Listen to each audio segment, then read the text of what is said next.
이사야가 하나님께 부름받은 장면이죠. 하나님께 부름받으면서 이사야는 하나님에 대한 깊은 경험을 하게 됩니다. 소명을 받은 자가 갖춰야 할 기본적인 것들이 기록되어 있죠. 하나님에 대한 깊은 경험이 있어야 되고, 그 하나님을 경험하면 자신의 죄인됨을 자각하게 되죠. 도덕적이나 윤리적인 죄를 말하는 것이 아니고 근본적으로 하나님 앞에 내가 죄인이구나 하는 것을 깨닫게 됩니다. 그리고 죄의 용서에 대한 확신을 갖게 되죠. 예수 그리스도로 말미암아 내가 죄의 사함을 받았다 하는 죄의 용서에 대한 확신을 이제 갖게 됩니다.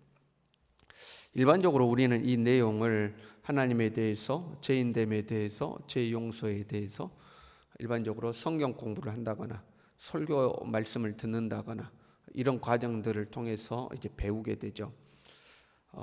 교회 처음 나왔을 때는 아무것도 모르고 나오는 거잖아요. 아무것도 모르고 나와서 교회에서 우리가 죄인 된다는 것, 이런 우리를 하나님이 사랑하셨다는 것, 그래서 예수님이 이 땅에 보내주셔서 예수님으로 말미암아 우리가 죄 용서함 받고 하나님의 자녀가 되었다는 것, 이것들을 이제 가르침을 통해서 배우게 되는 거죠. 그리고 그렇게 배운 지식이 실제로 이제 신앙생활을 하면서 경험되어 알아지는 사람이 있는가 하면, 배워서 알고 있는데 어느 한 순간 어떤 계기가 되어서 정말로 하나님이 살아계시구나, 내가 정말로 하나님 앞에 죄인이구나, 이런 나를 주님께서 구원해 주셨구나 하는 것이 경험되어지는 거죠. 그 경험의 형태는 사람마다 다르죠. 사람마다 다르지만 그게 깊이 깨달아지고 내 몸에서 체득되어 이제 알아지는 경우가 있고, 신앙생활을 해가면서 그러한 어떤 경험이 없이 계속 이제 지식으로만 남아 있는 사람도 있습니다. 머리로는 하나님 살아계신다, 내가 하나님 앞에 죄인이다, 예수님 믿어 구원받았다, 이제 머리로는 알지만 정말로 내가 내 가슴 깊숙한 곳에서부터 그것들이 경험되어지고 체득되어지고 이제 이런 지식이 없는 경우도 있습니다. 그 경험적 지식이라는 것은 머리로 알고 있는 것하고는 다르죠. 진짜로 실감이 나는 겁니다. 진짜 실감이 나는 거죠. 정말로 그렇다고 확신하는 거죠. 그리고 그 사실에서부터 주어지는 기쁨이 있고 감격이 있죠. 감격이 있어요. 그리고 진정한 감사가 있죠. 정말 감사한 거죠. 나 같은 죄인을 구원하신 하나님의 은혜가 정말로 감사하는 거죠. 우리가 세상을 살면서 다른 사람에게 감사를 표현할 때도 그래요. 이런 경우에는 감사를 표현하는 것이 도리다 하는 어떤 사회적 관습이 있죠. 그 사람이 너에게 그렇게 했다면 네가 그 사람에게 고맙다고 해야 되는 게 맞다. 네가 그런 도움을 받았다면 고맙다고 하는 게 맞다 하는 어떤 사회적 관습이라는 게 있잖아요. 예의가 있고, 내 마음 깊숙한 곳에서는 정말로 감사한 건 아니고 뭐 그럴 수도 있지 뭐 이런 경우지만, 어떤 사회적 관습에서 그래도 고맙다고 하는 게 맞아, 그럴 때는 고맙다고 해야 되는 게 예의야, 이제 이런 어떤 사회적 관습에 의해서 우리가 감사를 표현할 때도 있죠. 여러분도 그렇죠? 진심으로 감사하진 않는데 내가 이 정도 되면 감사하다고는 해야지, 이제 이런 경우가 있는 거죠. 그런 어떤 사회적 관습과 예의 범죄를 배워서 감사를 표현하는 것도 필요한 겁니다. 그래서 우리가 자녀들에게나 아니면 그런 것들을 잘 모르는 사람에게 그것들을 가르치는 것도 필요해요. 이건 네가 감사해야 되는 거야, 이럴 때는 감사를 표현해야 되는 거야 하고 이제 가르쳐야 되는 경우가 있죠. 그러나 반면에 누가 예의라고 가르치지 않아도, 그것이 사회적 도리라고 가르치지 않아도 진짜 내가 감사가 되는 경우가 있죠. 내 스스로가 이건 정말 고맙다, 이건 진짜 고맙다고 스스로 고마움에 진짜 누가 야 이럴 때는 감사해야지 가르치지 않았어도 진짜 감사되는 경우가 있죠. 그건 내가 진짜로 감사가 경험되어 알아지는 거죠. 정말 고맙고 기쁘고 나 그 사람한테 진짜 고맙다고 이야기해야 될 것 같고 감사를 표현해야 될 것 같은 이런 경우가 있죠. 구원의 감격도 똑같은 겁니다. 머리로는 알고 있는데 그게 체득되지 않으면 그냥 구원 받았대, 예수 믿고 구원 받았대, 이제 이렇게 알고 있는 거죠. 그러나 그게 성령의 역사에 의해서 우리가 체득되어지면 진짜 감사한 거죠. 하나님께 너무 감사한 거죠. 나 같은 사람을 하나님이 사랑하셨대, 나를 위해 예수님이 이 땅에 오셔서 죽으셨대, 그럼 너무너무 감사한 거, 너무너무 감사한 거. 그리고 그 진짜로 감사하고 감사가 나오게 되면 그 다음에 나오는 반응이 뭐냐면 하나님께 헌신하게 되는 거죠. 주를 위해 헌신하게 되는 거죠.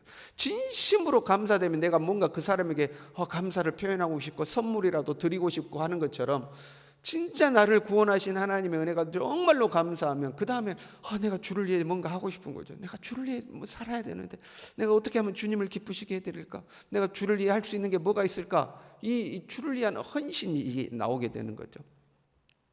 지금 이사야는 하나님을 경험했어요. 하나님의 깊은 은혜를 경험했어요. 죄 사함을 경험했어요. 그 상태에서 하나님의 목소리를 들은 거죠. 내가 누구를 보내면 누가 우리를 위하여 갈고 하는 하나님의 음성을 들었어요. 그 하나님의 음성을 들었는데 그 하나님의 음성이 뭔가 하나님이 필요로 하는 음성이죠. 하나님의 필요죠. 누가 우리를 위하여 갈까? 내가 누구를 보낼까 하는 그 주님의 주님이 필요로 하는 그 음성을 들었어요. 그때 이사야가 자발적으로 이렇게 고백해요. 주여, 내가 여기 있나이다. 나를 보내소서.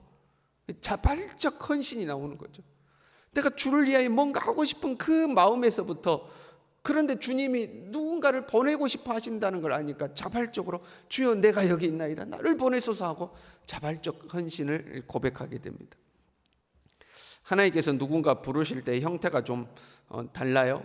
하나님이 모세를 부르실 때는 직접적으로 사명을 주셨죠. 내 백성의 부르짖음을 내가 들었다. 내가 너를 그들에게 보내서 너를 바로와 애굽에서부터 내 백성을 바로와 애굽에서부터 건져내고자 한다. 그러니까 너는 가라 하고 모세를 직접적으로 불렀죠. 안 간다고 버티는 모세에게 화를 내시면서까지 가라고 이제 하나님이 모세를 부르셨습니다.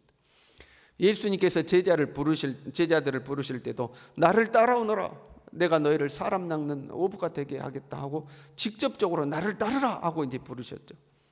그런데 이사야는 형태가 다른 거예요. 하나님의 깊은 은혜 속에 들어가게 하시고 하나님의 필요를 보도록 하신 거죠. 하나님의 필요를 보도록 하신 거예요. 그리고 스스로 자원하고 결단하도록 하셨어요. 스스로 자원하고 결단하고 주여, 내가 가겠습니다. 내가 하겠습니다 하고 스스로 자원하도록 만든 거죠. 꼭 그런 것과 같은 거예요. 여러분, 남녀가 사랑에 불이 붙었어요. 그냥 남자가 한 여자에게 그냥 사랑에 완전히 불 붙었어요. 그런데 내 사랑하는 사람에게 뭔가가 필요해. 그러면 어떻게 해서든지 그 구해다 주고 싶은 거잖아요. 어떻게 해서든지 그거 구해다 주고 싶고, 어떻게 해서든지 내 사랑하는 사람의 필요를 채워주고 싶어하는 그 마음의 뜨거움이 있는 거죠. 지금 이사야가 그런 거예요. 그런데 사실은 하나님이 이사야를 찍어 두신 거거든요. 하나님이 이사야를 찍어 두신 거죠. 그리고 누가 갈고 하고 하나님께서 이사야 앞에서 하시는 거죠. 누가 갈고 하는 거죠. 여러분, 우리 그런 거 있잖아요. 마음으로는 이 사람이 그 일을 하기를 원해. 마음으로는 이 사람이 그 일을 하기를 원하는데 직접적으로 표현하지 않고 이 사람이 스스로 제가 할게요 하고 이야기하기를 우리가 유도하는 경우가 있죠. 그래서 마음으로는 이미 당신이 해야 돼 하고 다 마음으로는 하는데 직접적으로 말하지 않고 이런 일이 있는데 그거 누가 하지? 이거 누가 해야 되지? 하고 스스로 하기를 이제 유도하는 경우가 있잖아요. 지금 하나님이 마침 이사야에게 이제 그렇게 하고 있는. 지금 이사야가 보는 환상을 이사야 말고는 보는 사람이 없습니다. 이사야만 보고 있는 거예요. 그렇잖아요. 여러 사람이 보고 있는데 그 중에 이사야가 자원하는 게 아니고 이사야만 그 환상을 보고 있는데 하나님께서 이사야에게 누가 가지? 우리가 누구를 보내지? 하고 하나님이 지금 그렇게 하고 계시는 거예요. 이사야의 마음을 뜨겁게 만들어 놓으시고는 이건 누가 가지? 우리가 누구를 보내야 되지? 하고 지금 이사야로 하여금 스스로 자원하고 스스로 결단하기를 하나님이 지금 유도하고 있는 거죠. 이사야는 그걸 보고 주저하지 않죠. 내가 여기 있나이다. 나를 보내소서 하고 바로 결단하고 고백합니다. 마음이 뜨거워졌기 때문에 주여, 내가 가겠습니다 하고 결단하는 거죠. 마음이 뜨거워졌기 때문에 앞뒤를 계산하지 않습니다. 이러면 힘들지 않을까? 저러면 어렵지 않을까? 이렇게 가면 내가 고생하지 않을까? 이렇게 가면 내가 손해보지 않을까? 계산하지 않아요. 그냥 일단 저지르고 보는 거죠. 주여, 내가 가겠습니다. 주님이 누군가가 필요로 하신다면 제가 하겠습니다 하고 결단하는 거죠. 그 가요 중에 그런 가사가 있잖아요. 하늘의 별도 달도 따준다고 뭐 하더니 뭐 그런 내용이 있잖아요. 그러니까 막 사랑을 하게 되면 자기가 할 수 있는지 할 수 없는지도 생각하지도 않고 네 평생에 손에 물 안 묻히게 해줄게 말이야. 내가 하늘의 별도 따주고 달도 따주고 너 내 행복을 책임져 줄게 하고 뭐 지킬 수 없는 약속을 막 하잖아요. 가슴이 뜨거우니까. 지금 하나님을 향한 막 은혜가 충만해가지고 가슴이 뜨거우니까 그 길이 얼마나 힘든 길인지, 얼마나 고생하는 길인지, 얼마나 희생해야 되는지 이런 걸 생각하지 않는 거예요. 그냥 하나님이 누군가 필요해. 그럼 주님 내가 가겠습니다. 내가 하겠습니다 하고 이제 결단하는 거죠. 이것이 하나님이 우리를 부르시는 방법 중에 하나이죠. 나를 따라오너라 하고 하나님이 직접 부르시는 경우도 있지만 우리의 마음을 뜨겁게 해놓고 하나님이 사실은 나를 이미 찍어 놓으셔놓고는 누가 가지? 누가 하지? 자꾸 그 하나님이 우리에게 이야기하는 거죠. 누가 가지? 누가 하지? 그러면 우리가 주님 제가 하겠습니다 하고 스스로 결단하도록 하는 하나님의 방법이죠. 우리를 특별한 직분으로 부르시거나 어떤 특별한 사명을 주실 때도 이렇게 하시지만 우리의 일상에서도 하나님 앞에 우리의 헌신을 이끌어내실 때도 크든 작든 하나님 앞에 헌신해야 될 그런 헌신의 순간에도 하나님이 우리에게 이런 방법으로 우리의 헌신을 요구하실 때가 있습니다. 하나님은 사람을 통해서 일하시죠. 그렇잖아요. 인류 역사에서 하나님의 역사는 어떤 사람을 부르고 그 사람을 통해서 하나님은 일해 가시죠. 물질도 하나님의 나라를 확장하는데 물질도 필요하죠. 시간도 필요하죠. 우리의 재능도 필요하죠. 우리 사람을 통해서 하나님은 일을 해 가시잖아요. 그때 누가 하나님 앞에 헌신하는가? 구원의 감격 속에 있는 사람이 헌신을 하는 겁니다. 나 같은 죄인을 사랑하신 하나님의 은혜에 감사하고 감격하고 있는 사람이 하나님께 헌신을 하는 겁니다. 가슴이 뜨거워서 하나님 내가 하겠나이다 하고 결단을 하는 거죠. 하나님이 이런 것들을 필요로 하실 때, 사람을 필요로 하실 때, 그 사람의 물질을 필요하시고 시간을 필요하시고 재능을 필요로 하실 때에 그 하나님의 필요를 보면 주님 내가 하겠습니다. 그 일 내가 하겠습니다 하고 자원하는 심정으로 마음이 뜨거워져서 하나님 앞에 결단하게 되죠. 헌신하게 되죠. 마치 사랑하는 사람을 위해서 뭔가를 더 하고 싶은 것처럼 내 마음이 진짜 감사하면 감사를 표현하고 싶은 것처럼 내가 주님을 위해서 하겠나이다 하고 더 주님께 하고 싶은 마음이 이제 뜨거워지는 거죠. 물론 우리가 신앙생활을 오래 하다 보면 그런 일들을 한두 번 경험하다 보면 그 일이 얼마나 힘든 것인지 얼마나 어려운 것인지 그 일을 하다가 때로는 상처받고 고난을 당한다는 것도 알죠. 그래서 이제 우리가 주저주저 할 때가 있지 않습니까? 나 저번에 그렇게 괜히 손들었다가 주님 앞에 내가 뜨거운 마음으로 손들었다고 고생했어. 이번에는 좀 피하고 싶어. 이제 그런 마음이 들 때도 있잖아요. 경험이 쌓이면. 근데도 하나님이 자꾸 우리 곁에 와서 그러죠. 이거 누가 하지? 이거 누가 하지? 누가 갈까? 이거는 누가 할까? 자꾸 우리 마음에 막 자꾸 이제 그런 마음을 주시죠. 그러면 우리가 또 주여 내가 하겠나이다. 주님 알았습니다. 제가 갈게요 하고 우리가 결단하게 되죠. 하나님은 우리 스스로 그렇게 결단하도록 하는 거죠. 그런데 우리 안에 구원의 감격이 식어지면 소위 말하는 은혜가 없어지면 그리고 그 자리를 세상의 욕심이 차지하게 되면 더 이상 헌신하지 않게 되죠. 주를 위하여 헌신하는 것이 아깝고 괜히 고생만 하는 것 같고 무의미하게 보이고 나 더 이상 하고 싶지 않고 뭐 하나님 전지전능하시니까 알아서 하시겠지. 그런 어떤 뭔가 좀 비아냥거리는 생각도 갖게 되고 주님은 자꾸 누가 가지 하는데 이제 더 이상 그 음성 안 듣고 싶고 그냥 길을 닫고 그냥 편하게 살고 싶은 마음이 생기죠. 그런데 여러분 자꾸 주님의 필요가 보이는 것은요, 내 눈에 주님의 필요가 보이는 것은요, 하나님이 이미 나를 찍어뒀기 때문에 그러는 겁니다.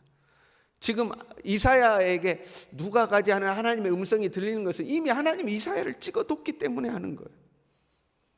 그런데 우리가 은혜가 없으면, 구원의 감격이 없으면 외면하게 되는 거죠. 그 문제는 내 안에 하나님의 은혜가 사라지는 거죠. 구원의 감격이 사라지는 거죠. 나를 사랑하신 하나님에 대해서 감사가 없어지는 거죠. 그러면 우리가 더 이상 반응하지 않고 헌신하지 않고 하나님의 부르심에 응답하지 않게 되는 거예요. 저와 여러분이 천국 가는 그날까지 주님 앞에 헌신하는 하나님의 사람 될 수 있길 바랍니다. 이를 위하여 구원의 감격, 구원의 기쁨, 나를 사랑하신 하나님의 사랑에 대한 그 즐거움이 식어지지 않는 하나님의 사람들 될 수 있기를 바랍니다. 기도하겠습니다.